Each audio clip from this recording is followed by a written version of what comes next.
गडचिरोली जिल्ह्यातील सिरोंचा तालुका मुख्यालयापासून अवघ्या 35 किमी अंतरावर असलेल्या जाफराबाद ग्रामपंचायत अंतर्गत मौजा टेकडा ताल्ला येथे डॉक्टर बाबासाहेब आंबेडकर चौकाजवळील विद्युत टिपी मागील 7 दिवसांपासून बंद असून गावात संपूर्ण अंधार आहे। काही दिवसांपूर्वी ताडाचे झाड जिवंत वीज तारेवर पडल्याने वीज पुरवठा खंडित झाला होता। मात्र आजतागायत ते झाड व पडलेल्या वीज तारा हटवण्यात आलेल्या नाहीत। यामुळे गावकऱ्यांमध्ये तीव्र नाराजी निर्माण झाली आहे। तात्पुरता पर्याय म्हणून दुसऱ्या डिपीवरून कनेक्शन देण्यात आले असले तरी कमी व्होल्टेजमुळे वारंवार वीज खंडित होत असून पंखे, कूलर व मोटारी जळून खाक झाले आहेत। जनतेचे आर्थिक नुकसान होत असून नागरिकांना अधिक त्रास सहन करावा लागत आहे। याहूनही गंभीर बाब म्हणजे मागील 8 महिन्यांपासून या भागात लाईनमॅनच नाही, त्यामुळे अगदी छोट्या तांत्रिक बिघाडावरही तोडगा निघत नाही।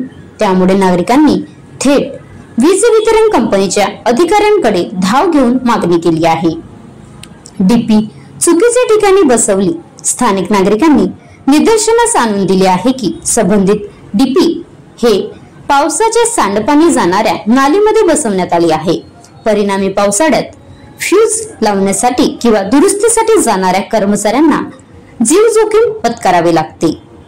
एखाद्या जीवाला काही अपघात झाला तर जबाबदार कोण असा थेट सवाल ग्रामस्थांनी केला आहे। त्यामुळे टेकडा ताल्ला येथील नागरिकांनी ठाम मागणी केली आहे की डीपी तातडीने सुरक्षित ठिकाणी हलविण्यात यावी। पडलेले झाड व तारा हटवून वीज पुरवठा त्वरित सुरळीत करण्यात यावा। Maharashtra live news reporter Umesh Gajalpilliwar, taluka प्रतिनिधी गडचिरोली।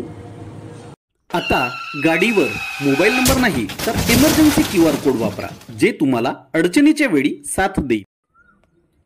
बनवा व्हिडिओ, पाठवा व्हिडिओ, आम्ही तुमच्या न्याय हक्कासाठी लढा देऊ। ताज्या बातम्या व घडामोडींसाठी पाहत राहा फक्त महाराष्ट्र लाईव्ह न्यूज।